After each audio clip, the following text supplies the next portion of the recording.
Welcome to Living Ultra with Harvey and Kelly, where we talk about all things ultra running.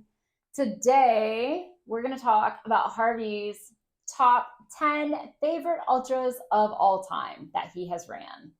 So across 100 and some ultras, these are my top 10 favorites of all time. Leading off the list at number 10 is the Arrowhead 135. So the Arrowhead 135 is an iconic race set in northern Minnesota, right on the border with Canada. It's up in International Falls. It has gone down to below negative 25 degrees Fahrenheit. And in the lower 48, it's basically recognized as the coldest ultra. You basically have to pull all your gear in a sled. So you have to be rather self-sufficient.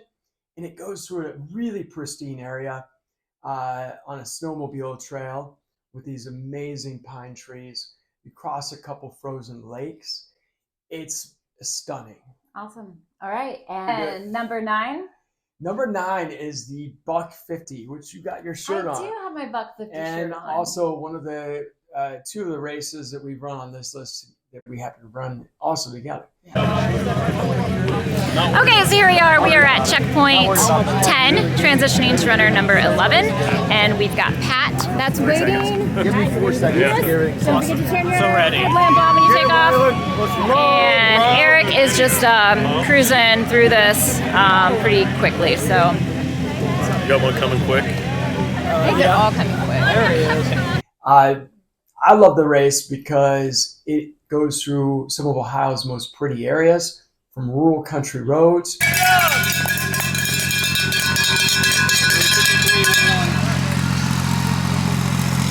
to trails in some of our best state parks.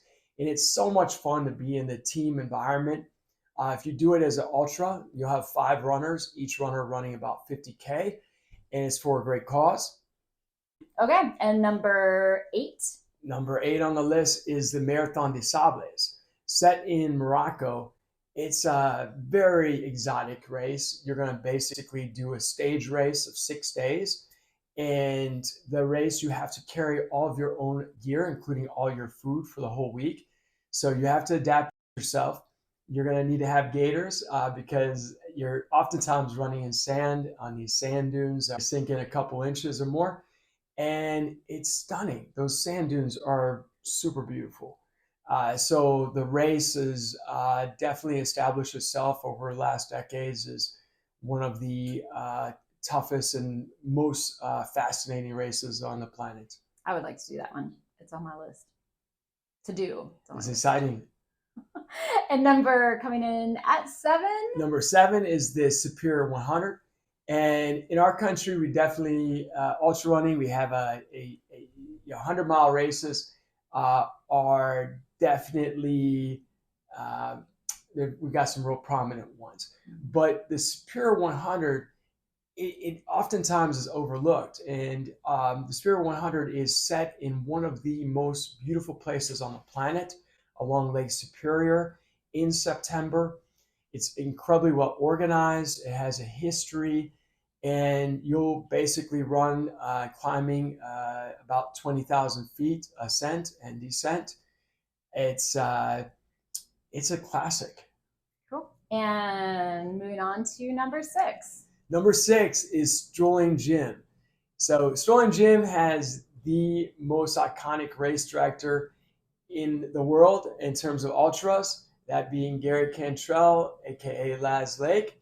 So Laz has created this race over 40 years ago. It's one of the oldest ultras in America.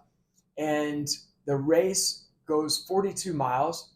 We both run that race as well. Yeah, this is the 3rd race on your list that we have ran together. You're going to have 4 monster hills, which Laz will likely be waiting up there in a car as you're coming up and climbing the hill, saying something crazy to you to make you either feel like like what in the world, I've lost all oxygen. You're gonna have this amazing Tennessee territory with beautiful trees, and really, even though it's a road race, it's set in nature. It's absolutely beautiful. Strolling Jim would be on my Strolling Jim, Yeah. fantastic race. Okay, and moving on to number 5.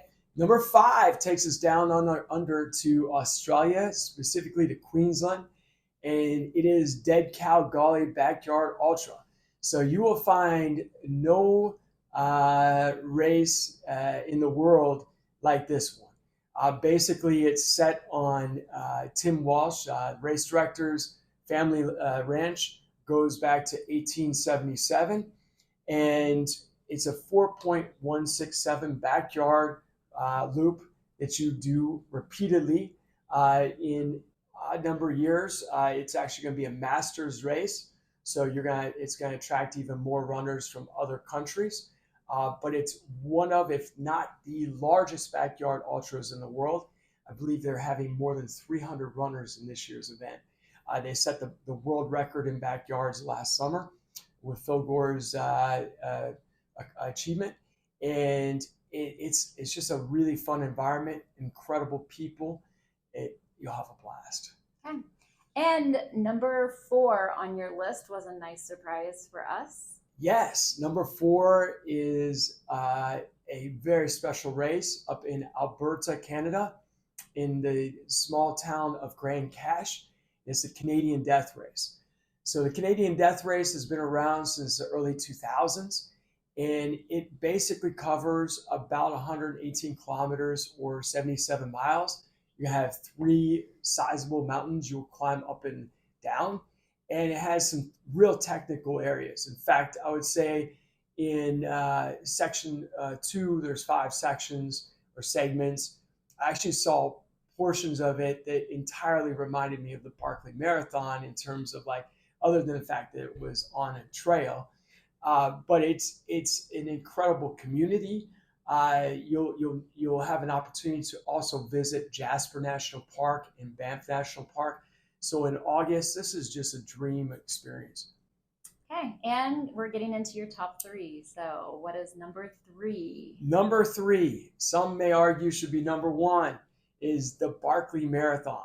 The Barkley Marathons is a race that is without parallel.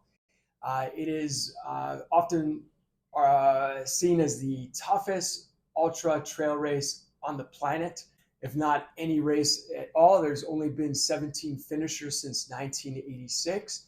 And you basically have a 25-mile loop that you repeat 5 times. But Laz throws all kinds of different conundrums into this, where you have to find 12 to 14 books spread out across the forest. 2/3 of the time you're going to be running off trail, and you don't have any electronics. You can only use a map and compass. You have to find the books, pull out the book page, corresponds to your race number, prove you've been there, and you cover about twice the height of Mount Everest if you survive to make it the 60 hours or 5 loops. It is a race that will challenge your mind in ways that you cannot describe. I mean, you have to run in the dark and visually see something maybe like a rock and know you're going to turn right at that rock. It's an incredibly mentally challenging race and so much fun. Okay. And we're getting into the last 2 on your list. Number 2 is a Badwater 135. So I've run this race 12 times. I've won the race twice and been on the podium many times. The race is special because you go from negative 282 feet below sea level across Death Valley National Park. It's the lowest place in North America. You're going to go to the highest mountain in the lower 48, Mount Whitney, all across 135 miles, 3 mountains. You're likely going to see fighter jets buzzing over your head in the second mountain range. And you've also run this race. I have. What did you love about it? It can be very challenging. So you had some hallucinations out there. It was a challenging event for me. It's the hottest place on the planet, topping out 134 degrees Fahrenheit. It's a race that you have a team that follows you. So you'll have up to 4 crew members who will follow your journey. You can check out, there's been Running on the Sun is a famous documentary, or you can Google David Goggins' run on it with YouTube. It's an amazing race. Okay, and we are down to your ultimate favorite ultra of all times. Yes. So this race I discovered in 2017 because I put it out there with three other races for my followers to vote on, and they overwhelmingly voted for this race. So I went out and ran this Big's Backyard Ultra. So it's a world championship race set down in Bell Buckle in the backyard of Laz Lake. He came up with this dream more than 50 years ago. And on odd number years, you have individuals competing. It's the top 75 runners across the globe. Oftentimes people get a silver ticket representing their country. In even number years, the only way you can compete if you are the top 15 runners in terms of distances qualifying in backyard ultras for America, you're going to basically run a 4.167 mile loop every hour, 11 hours on the trail, 13 hours on the road for as long as you humanly can survive. So the first time I did this race in 2017, there were people that came out and were going for like their first half marathon. It was really amazing. It's now become incredibly competitive. So just to qualify for the even number year to make the team, the lowest qualifying mark right now, I believe, is about 270 miles. And for the World Championship in 2025, it's hard to know how far it's going to go. It might be as far as 300 miles to qualify to make that. But it is a race that will challenge you in grit. It also gives you an opportunity to push to levels you never dreamed imaginable. This last fall, I was able to run 450 miles, make it 4.5 days to be the last person surviving. Awesome. Well, thank you for sharing your top 10 list with us. That's fun. Yeah. Yeah, definitely. 3 of them that we have in common. 3 of them that we have in common. And it's pretty exciting. Yeah. So what is your favorite ultra of all time? We would love to hear, like, what is one of your favorite ultras that maybe is not on our radar, that we either have not ran or we didn't know about, because we love checking out new races and adding them from year to year. So if you would comment, let us know. Or was any of Harvey's top 10 on your list of favorites as well? Bam. So thanks for joining us. Please be sure to like and subscribe to our channel, Living Ultra with Harvey and Kelly, and we will see you again soon. Excited for that. All right, bam. Ready? All right, I'm sorry. Yeah, let's go. Woo! We're gonna get. Okay. Well, hello. Wait. Okay, so we start the list with the Arrowhead 135. Hold on. So Well, you pause for that. Trails in some of the state's best state parks. 3 goes through what? 3 state parks, I think, right? Is it 3? Yeah, maybe it's better I just say it, honey. Like it's like that. Well, no, I mean, unless I'm it's just trying to add. Yeah, I know, but I don't think it but I guess, yeah, you're right. Maybe that makes sense. We'll reset that one. Okay. Maybe Go ahead. No, sometimes Number it makes 9. sense. Number 9.